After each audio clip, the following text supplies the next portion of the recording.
Hello and welcome to another episode of the Agency Leadership Podcast. I am Chip Griffin. And I am Gini Dietrich.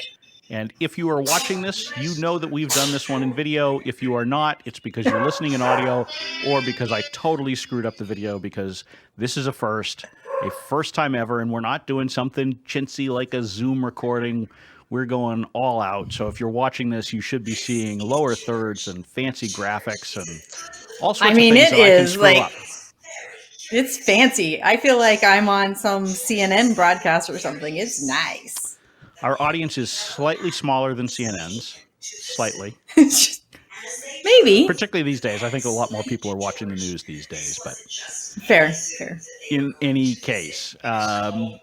So we have a topic today. So we're not just going to talk about the fact that we've got this fancy video and cameras and all that kind of stuff. We are going to talk about how to build culture for all those agencies that were not remote to begin with and have now become remote agencies. A lot of them are worried about how do you keep team culture, how do you bring your team together, how do you keep them engaged, and so that's what we're going to talk about today, and it's something we're very well suited to because I've worked in a number of businesses that have either been all remote or partially remote. Right. And Jenny, of course, your current business is all remote, but you transitioned from having an all-office team many years ago, actually during the last economic shock. I did. Yes. So. Yes, went back. Yeah, it's interesting because it keeps coming up with agency owners, which is even though states are reopening, we're still thinking that we probably won't go back to being in an office anytime soon. So what does that look like for company culture? How do we continue to build what we have? How do we continue to keep employees engaged and still be productive and efficient? And it's, see, I've already screwed it up. I've got the wrong lower third in front of me there. I misanticipated the cut, but in any case, it is the wonders of recording as we go. Yeah, I mean, it is a challenge, and it's one of those things where I think a lot of people are trying different things right now. Some of them will stick, some of them won't. Sure. I saw at the start of this, there was an explosion of virtual happy hours. I've seen them sort of start to dwindle off yes. a bit, perhaps because people's livers started to protest about, doing a virtual happy hour every night. That could be problematic, I suppose. I suppose, yeah. But, what, see, now I still have the wrong lower third up there. God, this is just terrible. Terrible. It looks right on my end. It is now. I just changed it as I was talking. Got it. Okay. Well. Yeah. So our apologies. The novelty will wear off here, and we will not talk about this much in the future. We won't be tinkering with it as we go. We'll have it down pat. or something like that. Or I'll just make it simpler so I can be less likely to screw it up. In any case, so what let's start with what your own experience has been. How do you keep your team feeling engaged even though they're all over the place? So a couple of things that I found to be really important. And one of them was when we went to all virtual, I surveyed the team and I said, what's really important to you? Because my concern was that, we provided breakfast every morning, and we had wine for Wine30 every Friday, and there's a lot of like in-person touchy-feely kinds of things. We played Guitar Hero and we played Battleship, all that kind of stuff, and I was concerned that not having those things would hurt the culture. And what I discovered is that's not the company culture. Those are nice perks, they're nice to haves, but they weren't necessary in terms of culture. So as those things went away, I found that people were actually more efficient and more engaged because they didn't feel like they were forced to do a happy hour or a virtual lunch or, play games on Friday afternoon. They would rather take that time and say, okay, we're closing the office at 3:30 every day instead of drinking wine and playing games. And I found that was far more effective than providing that kind of stuff. So I would say the first thing is that those perks aren't necessarily your culture. They're nice to have, but you don't necessarily need them. Well, I think it also makes the good point that you can't force culture. You need to create the environment that permits it, but you can't just jam it down someone's throat and say, this is what we're going to do to build culture. You really have to figure out what works for your own individual team. And really, culture is not those things. Culture is, it's trustworthiness, it's transparency, it's working well together, it's having a team that trusts one another. If there's a bad apple, it's leadership taking care of that bad apple so that everybody else doesn't feel frustrated or demoralized. And those things happen in the online and off. It doesn't matter if you're a virtual agency or not. Those are the kinds of things that build your. Yeah, and it does start with you, the owner, you, the leader, and so sort of whatever environment you're creating is what is going to end up becoming what the rest of the company emulates, and it's often unintentional. So if you've got a hard-charging leader who is very aggressive, you're going to tend to build a team that actually goes one of two different directions. Either they completely emulate the boss, or they become completely docile because they're overwhelmed by that style. Sure. But it does start with you, and so you need to look inward and think about how are you communicating, what are you doing to build that feeling amongst your team, because you can't rely on the team to do it themselves. Right. And I would say that certainly we have tools to be able to emulate some of that stuff. Slack is phenomenal. And it's one of those things that you have to build a habit around. But when you use it and you use it effectively, it does recreate sort of that in-person feeling, because let's be real, most of us in our offices, we're still texting or instant messaging one another from the office next door instead of getting up and walking around. So that hasn't changed. Zoom, and I know that everybody has Zoom fatigue, so I'm not saying you have to be on Zoom every single day, but for all staff meetings and one-to-ones, I think Zoom is appropriate. And then for the rest of it, can email or Slack or a phone call suffice? Right, and I get Zoom fatigue. I think it's less about the tool and more about the meetings themselves. And I do think that we all need to be rethinking how we do meetings. We need to be thinking about this is the wonders of recording semi-live. We have children and TV shows and dogs and all that. I've admonished my teenagers who are supposed to be in school right now. As we record this, are they still asleep? It is 11:20 in the morning. No, the 18-year-old got up about 25 minutes ago, in time for his 11 a.m. class, which was his first one. Today. So that's also an advantage, is when you're working virtually, you can get up 5 minutes before your first meeting. If that. The 15-year-old usually cuts it even closer. His 11 o'clock class, I think, lasted about 1 minute today. So he is watching Star Wars for the 700th time downstairs while he is making his breakfast, and it has the volume cranked up as high as he can. So I went out and said, you have to turn that down because I'm going to be recording. So if you hear any lightsabers in the background, I cannot hear it. I do not have any lightsabers. It is not me. That would be very cool, though. That would be very interesting for sure. But I will say that there was company culture, right? I mean, there are those entertainment things that you can pull together on, if it's appropriate for your team. Again, you have to know. I mean, if you've got people who are in their 50s and 60s and people who are in their 20s, it becomes a little harder to pull together some of those cultural moments. But there are some things like Star Wars that cross generations. So there are opportunities, but you really need to be tuned in to what your own team is interested in.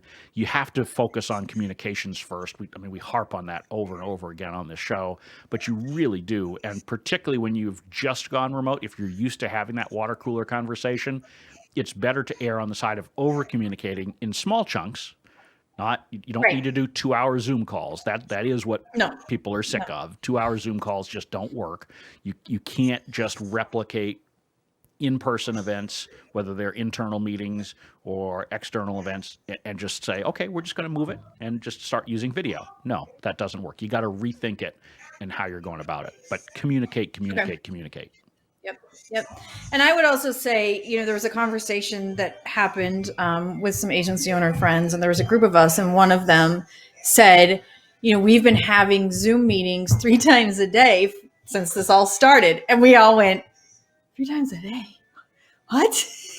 And he said, and my team's getting fatigued with it, and they're not showing up, or they're Really? No kidding. They're not showing up on camera. They're just doing audio and, all this stuff. And I said, how much of he's like, we don't care. Like, just show up. We want to see your face. And I was like, okay, well, first of all, 3 times a day is ridiculous. You don't have that many meetings in the office. That's ridiculous. So stop that. And second of all, why do you need to be on camera? And he's like, well, we want to see each other's faces like we would in the office and blah, blah, blah. And I said, how much of your team is female? And he said 80%. And I said, they don't want to do their hair every day. So stop it. And he was like, well, we don't care what they look like. And I was like, maybe you don't, but they do. So so there's that kind of stuff too, where you have to be cognizant of the fact that, yeah, there are some days where it's rough because you're a teacher and you're a homemaker and you're a chef and you're a laundress and you're a cleaner and you're running your business and you have all these employees and there's all this other stuff that you're doing on top of running an agency or being an employee and a really good productive one while you have a first grader sitting behind you watching her iPad during free choice so that you can get work done. You have to be cognizant of those things and not expect. I think that 3 times a day on Zoom is micromanaging to the nth degree. I think there's absolutely no doubt about that. Even daily, and I know a lot of agencies are doing daily Zoom check-ins. I tend to think that's probably still too much to bring the whole team together. It does depend on what you're doing and how you all work together, but it feels like too much just on the face of it. But obviously the circumstances do change for each individual. But I think you've also touched on something that's important there, which is what we're experiencing now is not what remote agencies have been like or will be like. I think there are some real positives that are coming out of this. And I think the fact that everybody is, even if they're Zoom fatigued, they're comfortable with the technology. They're comfortable with using it. And so I think that opens the door to improving your agency culture once you start being able to get the kids out of the house. And once once the rest of your life starts to take on some semblance of normal, it does make remote work easier in that regard. And you can make those connections because if you're not feeling harried because your first grader is sitting behind you, it's a lot easier to pull yourself together for a Zoom call. For sure. Or of course, everybody can just shave their head like me. There's that option. That problem. I mean, my preparation is very, very minimal. I mean, you even have a collared shirt on, so I do. Well, I knew we were going to be on video, so I figured my tank top was probably not appropriate. Actually, my tank top never. He doesn't really wear tank tops, people. I don't think I even own a tank top. In fact, I know I don't own a tank top. I think the last time I feel like a tank top is uncharacteristic of you. Yeah, I think the last time I wore a tank top was probably in 8th grade when I was playing school basketball, and that would be the last time. And that's not really even a tank top; it's a basketball jersey. That's different. Right, but back in the 80s, that was it was a little more tank toppy. Although the shorts were probably more scarring. I can only imagine. Probably, yeah. I saw some video of the Boston Celtics playing in the 1980s, and I looked at their shorts. I'm like, I remember they were shorter than they are today, but good God, I didn't realize they were that short. Yeah, very short. Yeah. So, I mean, what is your take on what people are doing now as far as virtual happy hours and some of these things? I mean, are they things that are going to stick around? Is there value in them? I mean, how do you see that? And I'm particularly thinking of agencies that are in the early stages of doing more remote work. So not necessarily one like yours that's been doing it for quite some time and everybody's kind of got their routine. But right. I mean, how does that play out, do you think?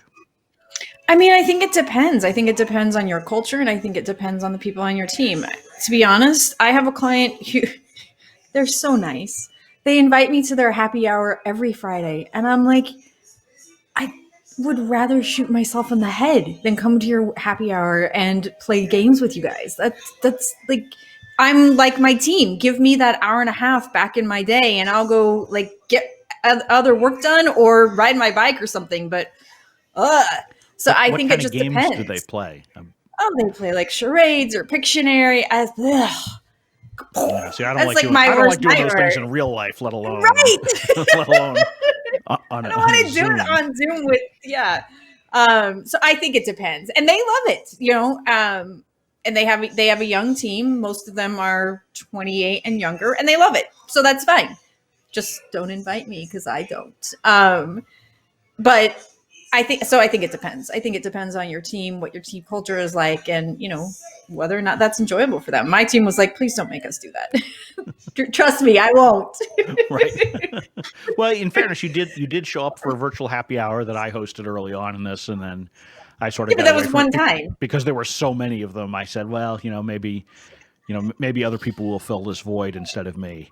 Yeah. And I think that is one of the challenges now is figuring out, what is appropriate for your team given all of the other things that are going on around them. And so again, it's one of those things where you need to have that evolution from what's going on today to what's going on in 2 or 3 months. And you need to be responsive to what's going on around you and not simply decide this is what we're doing today and go from there. That's a really good point. It will change and it does evolve, and you'll figure out what works and what doesn't. And you'll try some stuff that you're like, okay, that didn't work at all. And you have to be, it goes back to what we talked about in the beginning, which is transparency and honesty and trust. And if your team feels comfortable saying to you, I'd rather have that hour and a half on my Friday afternoon to be done with work versus if, or whatever it happens to be, but allow your team the flexibility to be able to be honest with you and not have it affect, their raise or their promotion or their dedication. Because it's not that. It's just fatigue, or it's too much, right? Or it's micromanaging, or whatever happens to be. Yeah, and I think it's important to figure out what it is that's causing why doesn't your team like something, right? Because sometimes it's not what you expect. So, for example, many years ago with one of my businesses, I used to do Friday lunch and learns because I wanted to pull the team together. We had different groups of team members who were focused on different things. I wanted to bring them together. I also wanted to give them sort of a more fun opportunity to train and learn about things. This was, probably 06, 07.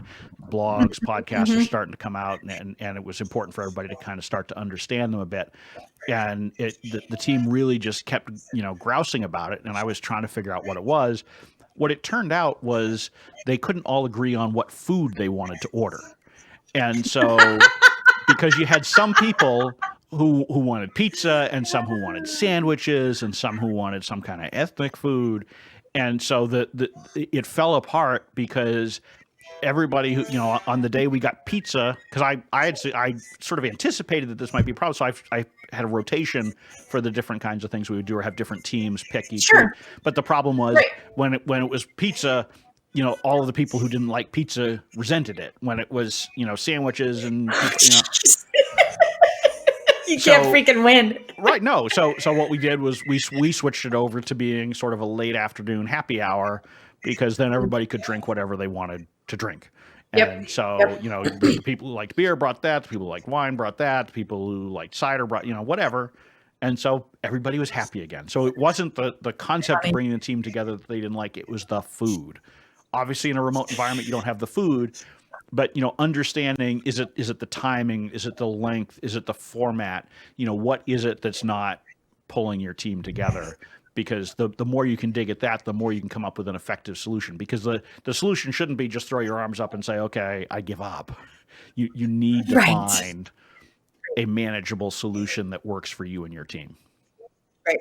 And I would say, the replacing the daily check-in on Zoom, we do that on Slack. And it's, by 8:30 every morning Central Time, I expect that you're going to say good morning to your team. And then I want to know what your 3 priorities are for the day. And I think we've talked a little bit about this in the past, but that allows the whole team to understand what each individual is working on and how that affects the whole. We don't need a stand-up meeting on Zoom for that. And I know lots of agency owners do that. And my husband does that. They have a stand-up meeting at 9:30 every day on Zoom. Like, whoa. We don't need it.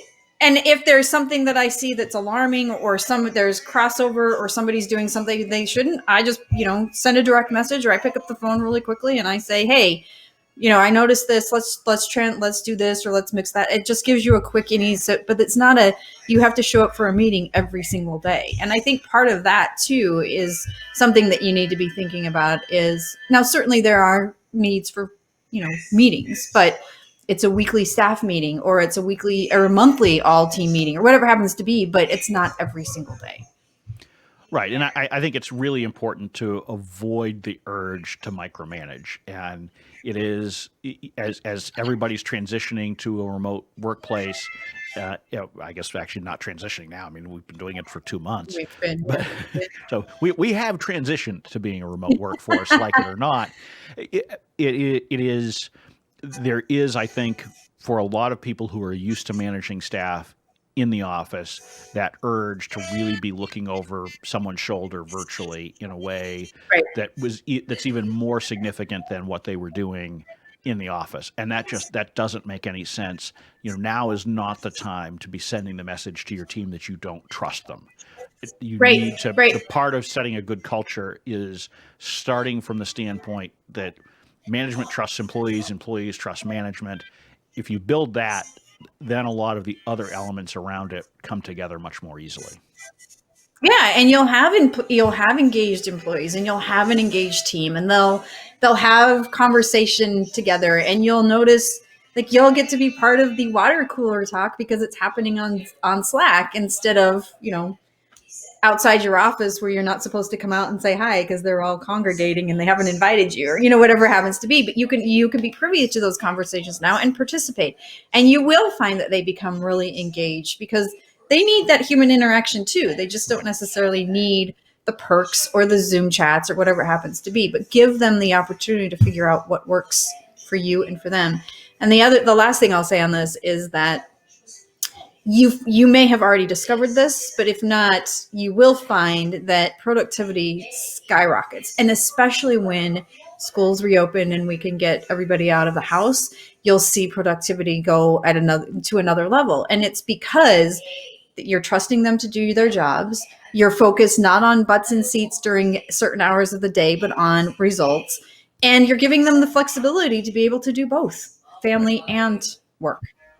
Well, I think you made a good point about craving the human interaction. And I think even introverts to some degree are craving it. I know that, yes, particularly for sure. in my non-work environment, I have had far more people in setting up Zoom calls. For example, some of the umpire and basketball refereeing groups that I'm part of have set up Zoom conferences, even though they don't really need to. And I think that's largely so that there can be that human contact.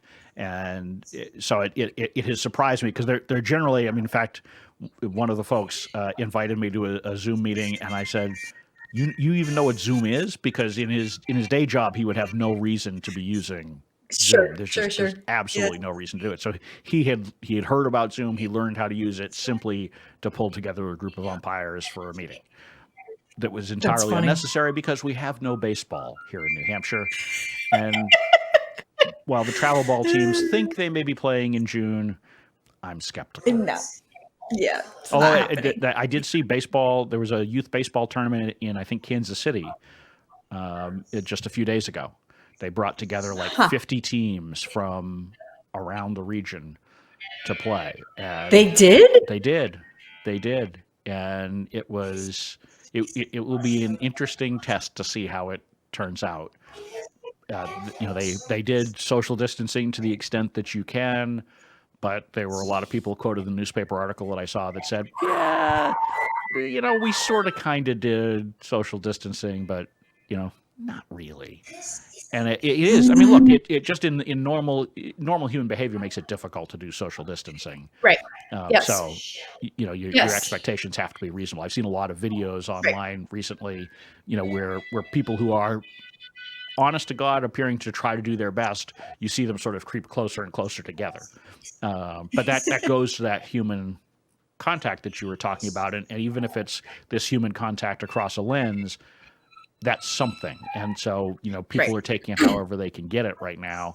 And so you as the employer need to find ways to fill that need if your team is open to it. 100%. Yes. And find ways to create that, be able to create that engagement. Like I said, it doesn't have to be video chat constantly, but there are members of my team that like to keep Zoom open on their screens and just work. And then they feel like they're working together side by side in the energy center or in the cubicles where they're not used to sitting because they're used to having each other around. So, those kinds of things work too, but that doesn't necessarily mean that everybody has to do that. So they have like the Zoom cams almost as like a spy cam on each other. Yeah. Well, it's just like they can't have Zoom open and they're working and they'll be like, hey, did you do this on this and this? And then they keep working and they're, they have the crosstalk like they would if they were in cubes next to each other, but they're doing their own thing. And that would not work for me, but no, hey. that would not be my style either. But again, to each their own. And it really does emphasize the need to figure out what works for your team. And it may not be one size for the whole team. You may need to have, different tools for engagement and different ways to pull folks together. And if you're watching on video, you saw a technical glitch as apparently my camera overheated. So I've had to switch to my fallback camera. My shirt color did not change. But that was amazing. My webcam is not color balanced. This is literally like, it's like ABC at midnight in the 80s. Yeah. Can I just say that doing video production is harder than it looks, folks. But I am committed to it because it will give us a better overall experience. Gini, any final words before I cue up the proper end sequence here? Oh, I can't wait to see this. No, I mean, I think it's like we said, it's our mantra for this podcast in general. It depends. You have to try different things, keep the communication lines open, let people be honest about what's working for them and what's not, and be willing to change as you go along. Oh, shoot. I thought I had fixed that. I thought I had made it so that now my proper, there we go. Now I fixed it. The color bars are gone.